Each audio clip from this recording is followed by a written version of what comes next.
Hi friends, గత వీడియోలో మనము శాతవాహనుల కాలం నాటి ఆర్థిక మరియు సామాజిక పరిస్థితులను తెలుసుకున్నాం. ఈ వీడియోలో శాతవాహనుల కాలం నాటి మత మరియు సారస్వతాలు తెలుసుకుందాం. అంటే రిలీజియస్ కండిషన్స్, అలాగే లిటరేచర్ ఏంటి, ఈ కాలంలో వెలువడినటువంటి లిటరేచర్ ఏంటి అనేది ఈ వీడియోలో మనం తెలుసుకుందాం.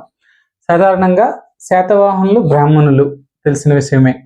అయితే బ్రాహ్మణులు మరియు హిందూ మతానికి చెందినటువంటి వ్యక్తులు అయినప్పటికీ కూడా పరమత సహనాన్ని కలిగి ఉన్నారు. అంటే శాతవాహన చక్రవర్తుల్లో గౌతమిపుత్ర శాతకర్ణి, అతని కుమారుడు వాసిష్ఠి పుత్ర పులోమావి లేదా రెండో పులోమావి బౌద్ధులకి బుద్ధిస్ట్ మాంక్స్ కి దాన ధర్మాలు చేశారు. అదేవిధంగా గౌతమి బాలశ్రీ రాణి కూడా దాన ధర్మాలు, బౌద్ధులకు దాన ధర్మాలు చేసినట్టు మనకు తెలుస్తుంది. అయితే శాతవాహనుల కాలం నాటి మత పరిణామాలు చాలా కీలకం. అంటే మతాలు పరిణామం చెందే క్రమంలో కీలక దశలో ఉందన్నమాట ఈ కాలం. కాబట్టి దీనికోసం కొంచెం లోతుగా మనం తెలుసుకోవాలి. మనకు తెలిసిందే, శాతవాహన సామ్రాజ్య స్థాపన అనేది దేశంలో హైందవ మతోద్ధరణ జరుగుతున్న సమయం. హైందవ మతోద్ధరణ ఏంటి పదానికి అర్థం? హైందవ మతోద్ధరణ జరుగుతున్న సమయం అంటే మౌర్యుల కాలానికి దేశంలో మగధ సామ్రాజ్యాన్ని బౌద్ధ మతానికి చెందినటువంటి మౌర్యులు పాలించారన్నమాట మగధ సామ్రాజ్యాన్ని. మౌర్యుల తర్వాత బ్రాహ్మణులైనటువంటి పుష్యమిత్ర శుంగుడు, తర్వాత వాసుదేవ కానుడు, వీళ్ళిద్దరూ బ్రాహ్మణులు మగధ సామ్రాజ్యాన్ని ఆక్రమించి హైందవ మతాన్ని బలోపేతం చేసే క్రమంలో దక్షిణ భారతదేశంలో దక్కన్లో శాతవాహన సామ్రాజ్యం స్థాపించబడింది. మొదటి శాతవాహన రాజు జైన మతాభిమాని అయినప్పటికీ కూడా అప్పుడు తన సామ్రాజ్యం యొక్క రక్షణ దృష్ట్యా ఈ హైందవ మతాన్ని లేదా వైదిక మతాన్ని ఎన్నుకోవడం జరిగిందనమాట. అయితే ఇక్కడ మనకు తెలియాలి, హైందవ మతం, హిందూ మతంలోనే వైదిక మతం అంటే ఏంటి, పౌరాణిక మతం లేదా భాగవత మతం అంటే ఏంటో తెలియాలన్నమాట. కొంచెం సింపుల్గా తెలియాలి. వైదిక మతం వైదిక వేదకాలం నాటి దేవుళ్ళకి సంబంధించినది. అగ్ని, ఇంద్రుడు, వరుణుడు ఇలాంటి దేవుళ్ళను పూజించేటటువంటి మతము వైదిక మతము. పౌరాణిక మతము అంటే విష్ణువు ప్రధాన దేవుడు. విష్ణువు, కృష్ణుడు, వాసుదేవుడు, నారాయణుడు, ఇదంతా. ఈ భాగవతంలోనే ఈ భాగవత అనేది భగవత అనే పేరు నుంచి వచ్చిందనమాట. ఈ భగవత అనేది యాక్చువల్గా ట్రైబల్ గాడ్ అనమాట. భగవత అనేది ట్రైబల్ గాడ్. అయితే ఆ ట్రైబల్ గాడ్ క్రమంగా విష్ణువుతో మెర్జ్ చేయబడి ఈ విష్ణువుని లేదా ఈ భగవతాన్ని పూజించేటటువంటి మతాన్ని భాగవత మతం అని అంటారు. విష్ణువే తర్వాత అవతారాల్లో కృష్ణుడు, వాసుదేవుడు అని చెప్తాం అనమాట. వీళ్ళంతా కూడా అంటే భగవతనే ఇంకొక పేరు నారాయణ అని కూడా ఉంటుంది. వీళ్ళంతా చెప్తాను నేను. అంటే ఈ మతము ప్రక్షాళన జరిగే క్రమంలో పౌరాణిక మతంగా ఇది పరిణామం చెందింది. మనం వరుసగా తెలుసుకుందాం. అయితే శాతవాహనులు ఏంటి మరి ఇందులో అంటే, తొలి శాతవాహనులు వైదిక మతాన్ని అవలంబించారు. మనకి మొదటి శాతకర్ణి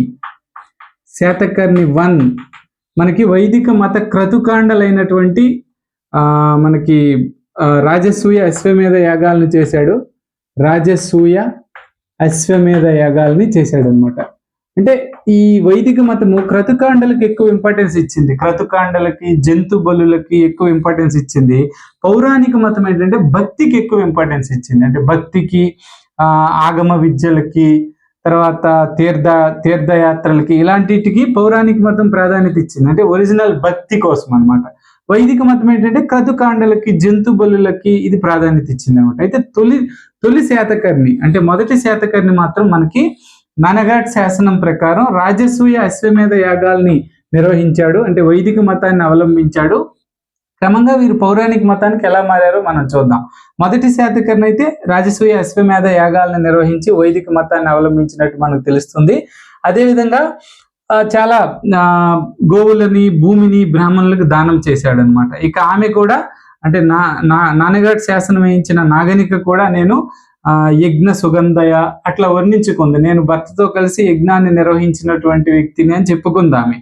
అయితే క్రమంగా ఏమైందంటే సామ్రాజ్యంలో, అంటే యాక్చువల్గా పోస్ట్ మౌర్యన్ పీరియడ్లోనే, అంటే ఇక్కడే కాకుండా మౌర్యుల అనంతరము ఈ వైదిక మతంలో కొన్ని సంఘర్షణలు వచ్చాయన్నమాట. అంటే ప్రధానంగా వాటికి 3 రకాల పోటీ వచ్చింది. అంటే 3 రకాల పరిణామాల నేపథ్యంలో అది పౌరాణిక మతంగా మారింది. ఆ క్రమంలో ఇక్కడ కూడా మారిందనమాట. శాతవాహన సామ్రాజ్యంలో కూడా మారింది. సబ్జెక్ట్ క్లమ్జీగా ఉందా? ఏం లేదు. పోస్ట్ మౌర్యన్ పీరియడ్లో ఉత్తర భారతదేశంలో హిందూ మతానికి కొన్ని రకాలటువంటి ప్రశ్నలు ఎదురైనాయి. ఆ ప్రశ్నల నేపథ్యంలో అది కొంత సరళంగా మారి పౌరాణిక మతంగా మారింది. అంటే హిందూ మతం కాదు, వైదిక మతమే పౌరాణిక మతంగా మారింది.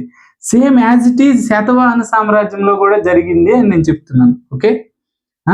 ఓకే, ఏం జరిగింది మరి శాతవాహన సామ్రాజ్యంలో? మొదట వైదిక మతం అవలంబించినటువంటికి తర్వాత పౌరాణిక మతానికి ఎలా మారారు అంటే అక్కడ 3 రకాల సమస్యలు. ఒకటోది బౌద్ధ మతం, జైన మతం అప్పటికే విజృంభిస్తున్నాయి. ఇవేంటంటే నిరాడంబరమైన జీవితాన్ని, నైతిక విలువలని ప్రచారం చేస్తున్నాయి. ప్రచారం చేసి ప్రజా బాహుల్యము చుచ్చుకుపోతున్నాయి. వాటి నుంచి వచ్చే పోటీని ఎదుర్కోవటం ఒకటో అవసరం. అంటే అవి క్రతుకాండల్ని, జంతు బలుల్ని నిరసించాయి, అహింసను ప్రబోధించాయి. ఈ నేపథ్యంలో అవి ఇస్తున్నటువంటి పోటీని ఎదుర్కోవటం ఒకటోది, అంటే మారడానికి. ఇక రెండవది ఏంటంటే అనేక రకాలైన విదేశీయ రాజులు, అంటే శకులు, యవనులు వీళ్ళంతా వచ్చి హిందూ మతంలో వాళ్ళని హిందూ మతం వైపు ఆకర్షించాల్సి వచ్చింది. అంటే వాళ్ళకు కూడా ఒక స్థానం ఇవ్వాల్సి వచ్చింది. అంటే అప్పటి నేపథ్యంలో అప్పుడు విజేతలు అవటం వల్ల. ఇక 3వ రకం కారణం ఏంటంటే అనేక రకాలైనటువంటి విదేశీయ రాజులు రావడం, బౌద్ధ జైన మతాలు. ఇక 3వది స్థానిక మత విశ్వాసాలు. ఈ 3 మతాలు కూడా, అంటే వైదిక మతం అవనివ్వండి, బౌద్ధ మతం, జైన మతం ఉత్తర భారతదేశంలో పుట్టాయి. అవి దక్షిణానికి వస్తున్న క్రమంలో అవి స్థానిక మత విశ్వాసాలతో సమాధాన పడవలసి వచ్చింది.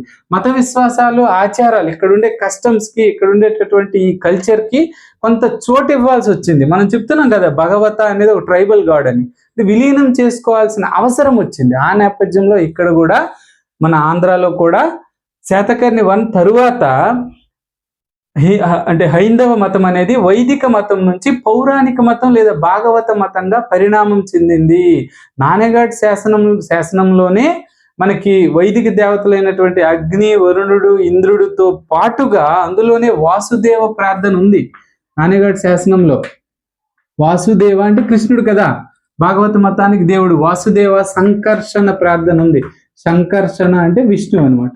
వీళ్ళ ప్రార్థనతో అది ఉందన్నమాట. ఓకే, ఇక క్రమంగా ఇక నెక్స్ట్ వస్తే గౌతమిపుత్ర శాతకర్ణి కాలానికి పౌరాణిక మతం ఎక్కువగా విస్తారంగా తిరిగింది. గౌతమి బాలశ్రీ నాసిక్ పరిస్థితిలో గౌతమిపుత్ర శాతకర్ణిని పౌరాణిక దేవుళ్ళతో పోల్చింది. అంటే పౌరాణిక మతం అనేది బాగా విస్తారంగా వచ్చింది. శాతవాహనుల కాలంలోనే పురాణాలు ఎక్కువగా ప్రాచుర్యంలోకి వచ్చినాయన్నమాట. దక్షిణ భారతదేశంలో శాతవాహనుల కాలంలోనే పురాణాలు అధికంగా ప్రాచుర్యంలోకి వచ్చినాయి. ఇక మరి ఈ విధంగా శాతవాహన కాలంలో హైందవ మతం అనేది వైదిక మతం నుంచి పౌరాణిక మతానికి ట్రాన్స్ఫర్ అయింది. మరి వైష్ణవ శైవాలు ఎలా ఉన్నాయి? వైష్ణవం మళ్ళీ హైందవ మతంలోని వైష్ణవం, శైవం అని ఆ తర్వాత మనకి ఎక్కువ కనబడతాయి. తర్వాత ఇప్పుడు నెక్స్ట్ ఫేజ్లో తర్వాత మనం చెప్పుకోబోయే చరిత్రలో మరి వీటి పరిస్థితి ఏంటి శాతవాహన కాలంలో? వైష్ణవం ఇప్పుడే మనం చెప్పుకున్నాము. పౌరాణిక మతంలో విష్ణు పూజ ఉంది. నానేఘాట్ శాసనంలో కూడా వాసుదేవ సంఘర్షణ ప్రార్థనలు ఉన్నాయని చెప్తున్నాం కదా. అయితే శైవానికి సంబంధించినటువంటి ఆనవాళ్ళు కూడా ప్రధానంగా ఉన్నాయి. ముఖ్యంగా చిత్తూరు జిల్లాలోని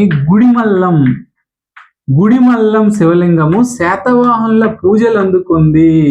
అంటే శాతవాహనుల టైంకే అది గుడిమల్లంలోని శివలింగం, అంటే దేశంలోనే అతి ప్రాచీన శివలింగం. ఇది ఒకసారి 2008లో ఇచ్చారనమాట బిట్టు, ఏపీఎస్సి గ్రూప్ 2కే. ఈ గుడిమల్లం శాతవాహనుల పూజలు అందుకుంది. దాంతో పాటు గాథా సప్తసతి, హాలుని యొక్క గాథా సప్తసతి శివ ప్రార్థనతో మొదలవుతుంది. అంటే మనకి హాలుడు 17వ రాజుకు వచ్చేసరికి శైవం యొక్క ట్రేసెస్ మనకు కనబడుతున్నాయి అన్నమాట. అంటే స్పష్టంగా శైవము, ఈ శివాలయాలు ఇప్పుడు కైలాసనాథ దేవాలయం లాగా స్పష్టంగా చెప్పలేకపోయినప్పటికీ కూడా శైవం తాలుగా ఆనవాళ్ళైతే గాథా సప్తసతిలో మనకు కనిపిస్తున్నాయి. శివ ప్రార్థనతో ఉంది. అందులోనే స్కందుడు ఉన్నాడు. స్కందుడు అంటే కుమారస్వామి, శివుని కుమారుడు. అదేవిధంగా గణపతి ప్రసక్తి కూడా ఉంది. గణపతి అంటే శివుని కుమారుడే కదా. ఇంకా మహిషాసుర మర్దిని శక్తి పార్వతీదేవి ప్రస్తావన కూడా గాథా సప్తశతిలో మనకు కనబడుతుంది అనమాట. ఇది హైందవ మతానికి సంబంధించినటువంటి అంశము. ఇక నెక్స్ట్ జైన మతం పరిస్థితి ఏంటి? శాతవాహనుల కాలం నాటి జైన మత పరిస్థితి ఏంటి? జైనం ఎప్పుడో క్రీస్తు పూర్వం 4వ శతాబ్దిలోకే మనకి ఆంధ్రాలోకి ప్రవేశించింది అనమాట. అంటే సాధారణంగా ఆంధ్రాలో జైన మతం అంత ప్రాచుర్యంలోకి రాకపోయినప్పటికీ శాతవాహన సామ్రాజ్యం చుట్టూ ఉన్న సామ్రాజ్యాలు జైన మతావలంబులు, అంటే జైన మతాన్ని అవలంబించినటువంటి సామ్రాజ్యాలు. ఫర్ ఎగ్జాంపుల్ పక్క రాజ్యమైనటువంటి కళింగ, కారవేలుడు గొప్ప జైన చక్రవర్తి. అదేవిధంగా ఇటువైపు వస్తే మైసూర్ అంటే నేటి కర్ణాటక, అది క్రీస్తు పూర్వం BC 324 నాటికే చంద్రగుప్త మౌర్యుడు అంటే అశోకుని తాత అక్కడ శ్రావణ బెలగొలలో సల్లేఖన వ్రతం దీక్ష తీసుకున్నాడు, అంటే జైన దీక్ష తీసుకున్నాడు అనమాట. అంటే అప్పటికే క్రీస్తుపూర్వం 320కే మైసూర్లో జైనం ఉంది. అదేవిధంగా మాల్వా నైరుతి భాగం, దక్కనికి నైరుతి భాగంలో ఉన్నటువంటి మాల్వాలో కూడా జైనం ఉంది. అయితే మరి ఆంధ్రాలో మనకి జైనం ప్రచారం చేసిన వ్యక్తుల్లో సంప్రతి అశోకుని యొక్క మనవడు సంప్రతి మనకి ఆంధ్రాలో జైనం ప్రచారం చేసినట్టు మనకు తెలుస్తుంది.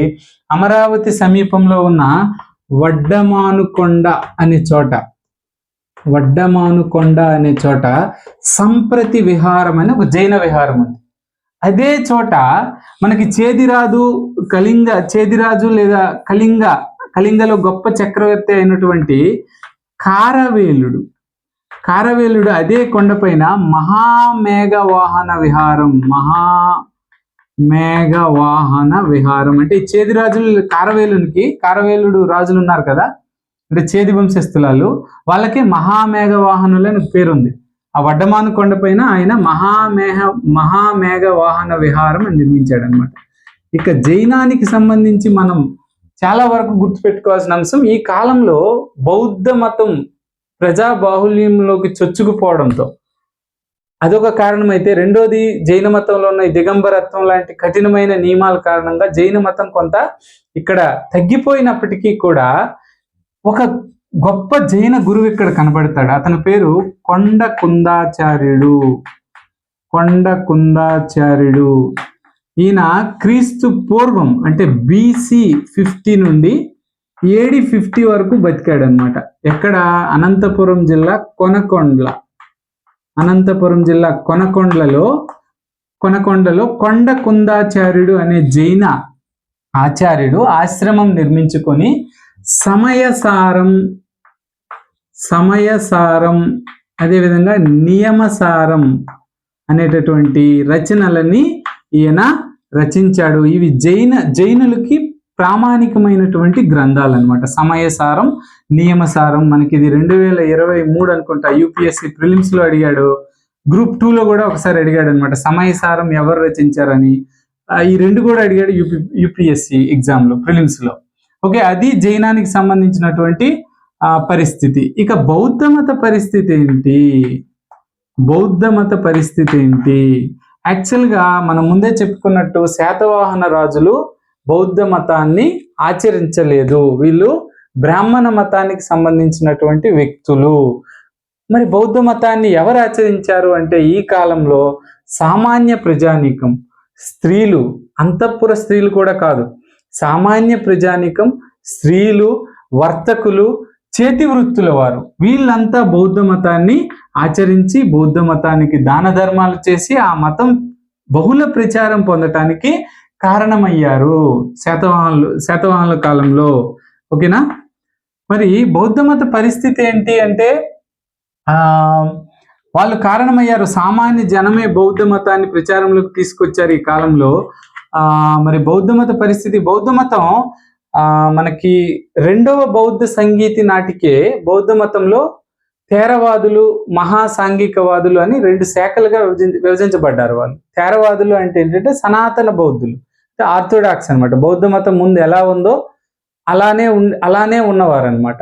ఇక రెండో వాళ్ళు మహాసాంఘికులు ఏంటంటే అప్పటి స్థానిక పరిస్థితులకు అనుగుణంగా, అప్పటి కాల పరిస్థితులకు అనుగుణంగా మార్పులు చెందినవారు. ఆ మహాసాంఘికులకి ఈ ధాన్య కటకం కేంద్రం అన్నమాట. ధాన్య కటకం కేంద్రం. ధాన్య కటకంలో ఈ మహాసాంఘికుల్ని చైత్యకులు అనేవారు అనమాట. ఇక్కడ లోకల్ నేమ్ అది. చైత్యకులు అంటే బౌద్ధ మతం దేశమంతా ఉంది కదా, కానీ ధాన్య కటకంలో ఉన్న ఈ మహాసాంఘిక శాఖకి చైత్యకులు అని పేరు. ఈ చైత్యకులే బుద్ధునికి మొదటిసారిగా లోకోత్తర గుణాలను కల్పించారు. లోకోత్తర గుణాలు అంటే దేవునికి ఉండే గుణాలని కల్పించారు. ఈ బుద్ధ చిహ్నాలని పూజించడం ప్రారంభించారు. అంటే బోధి వృక్షాన్ని, ధర్మచక్రాన్ని, త్రిరత్నాలని వీటిని పూజించడం ప్రారంభించినది చైత్యకులే. ఓకేనా? ఈ చైత్యకుల్లో కూడా 4-5 రకాల శాఖలు ఉన్నాయి. ఈ శాఖలు ఏపీఎస్సి ఎగ్జామ్లో 3 సార్లు పడ్డాయి. ఏ శాఖకి ఎక్కడ కేంద్రం అనేది చాలా చాలా ఇంపార్టెంట్. ఆ శాఖలు ఏంటంటే చైత్యకుల్లో పూర్వశైలము అనే శాఖ ధాన్య కటకం కేంద్రకం, ధాన్య కటకం. అలాగే అపరశైల శాఖకి శ్రీపర్వతం, అపరశైల శాఖ. ఉత్తర శైల శాఖ బహుశా జగ్గయ్యపేట. అలాగే రాజగిరిక శైల శాఖ గుంటుపల్లి. సిద్ధార్థక శైల శాఖ గుడివాడ. ఇలా 5 శాఖలు ఉన్నాయన్నమాట ఈ చైత్యకుల్లోనే. ఆంధ్ర బౌద్ధుల్నే మరి చైత్యకులు అంటారు, మహాసాంఘికుల్ని. ఓకేనా? ఆ చైత్యకుల్లో 5 రకాల శాఖలు ఉన్నాయి. 3 సార్లు అడిగారు గ్రూప్ 2లో. ఓకేనా? గుర్తుపెట్టుకోండి దీన్ని. ఓకేనా? నెక్స్ట్ ఇక మరి ఇంకంతేకాకుండా ఈ మహాసాంఘికవాదులే తర్వాత మహాయాన శాఖ, అంటే బౌద్ధ మతంలో మహాయాన శాఖకి ప్రధానమైన భూమికి పోషించారంట మహాసాంఘికులు. ఇక్కడే ఆంధ్రులే రచించారు బహుశా నాగార్జునాచార్యుడు ప్రజ్ఞాపారమిత శాస్త్రం అంటే ప్రజ్ఞ యొక్క పరామితులను కొలిచే శాస్త్రం అన్నట్టు. పరామితి అంటే కొలవడం, ప్రజ్ఞ అంటే నాలెడ్జ్ కదా, నాలెడ్జ్ని కొలవడం అని అర్థం వస్తుంది. ఈ ప్రజ్ఞాపారమిత శాస్త్రం రచించినది నాగార్జునుడే. అది ఈ మహాయాన శాఖకు ప్రామాణికమైనటువంటి గ్రంథము. మరి నాగార్జున కోసం మనం కొంచెం తెలుసుకోవాలి. బౌద్ధ మతానికి అతను చేసినటువంటి సేవలు ఏంటి అనేది మనం కొంచెం 1 minute తెలుసుకుందాం. ఇక నాగార్జునాచార్యులు తెలుగువారు అవడం మనందరికీ గర్వకారణం. అతని పేరు మీదే నాగార్జున కొండ, నాగార్జున యూనివర్సిటీ ఇవన్నీ కూడా అతని పేరు మీదే ఉన్నాయి. అయితే నాగార్జునుడు తెలుగు వ్యక్తి కాదు, అతను విదర్భకు చెందిన వ్యక్తి అని, కాంచీపురానికి చెందిన వ్యక్తి అనేటటువంటి వాదనలు అయితే ఉన్నాయి. అయితే ఆయన తెలుగు వ్యక్తి అని చాలా మంది ఒప్పుకుంటున్నారు. ప్రత్యేకించి లంకావతార సూత్ర నాగార్జునాచార్యుడు వేదలి అనే చోట పుట్టాడని చెప్తున్నారు. ఈ వేదలి ఆంధ్రప్రదేశ్లోనే ఉంటుందని చరిత్రకారుల తీర్మానం. ఓకే, అంతేకాకుండా చైనా బౌద్ధ సన్యాసులు రాసినటువంటి బుక్స్ ఆధారంగా ఇతను ధాన్య కటకానికి శ్రీపర్వతానికి మధ్యన జన్మించాడు అనమాట. అంటే ఖచ్చితంగా ఈయన తెలుగు వ్యక్తి. మరి నాగార్జునాచార్యుని కోసం మాట్లాడుకుంటే అతను ఒక రసాయన శాస్త్రవేత్త, తత్వవేత్త, తార్కిక పితామహుడు అయినటువంటి వ్యక్తి. ఆయన సుహురుల్లేఖ సంస్కృతంలో లేండి, సుహురుల్లేఖ అనేటటువంటి ఒక గ్రంథాన్ని రాశారు. ఆ సుహురుల్లేఖ ఏంటంటే తన పోషకునికి ఇచ్చినటువంటి సందేశం, రాజు అయినటువంటి తన పోషకునికి ఇచ్చిన సందేశం. మరి తన పోషకుడు ఎవరు? మనం చెప్పుకున్నాం కదా, యజ్ఞశ్రీ అని. శాతవాహనంలో యజ్ఞశ్రీ శాతకర్ణి నాగార్జునాచార్యుని పోషించాడు. ఆయన నాగార్జునాచార్యుడు సుహురుల్లేఖ రాసి ఆ పోషకునికి ఇచ్చిన సందేశం ఇచ్చాడు అనమాట. అలాగే రత్నావళి రాజపరికథ అనే గ్రంథాన్ని రాసి అందులో శ్రేయోరాజ్య సిద్ధాంతం చెప్పాడు. ఈయన ఎలా ఉండాలనేది శ్రేయోరాజ్య సిద్ధాంతం చెప్పాడనమాట. ఇక మహాయానానికి ఆయన గురువు. ఓకే, ఇక నాగార్జునాచార్యుడు అంతేకాకుండా మాధ్యమికవాదానికి శూన్యవాద కర్త అంటే ఇవేంటి అనేది స్పష్టంగా నేను తెలుసుకోలేదు. బహుశా ఏవో తార్కిక వాదాలు మనం ఫిలాసఫీలో ఉంటాయి కదా, అలాంటి వాదాలేవో మాధ్యమికవాద శూన్యవాదానికి కర్తట ఆయన ఎవరు, నాగార్జునాచార్యుడు. ఓకేనా.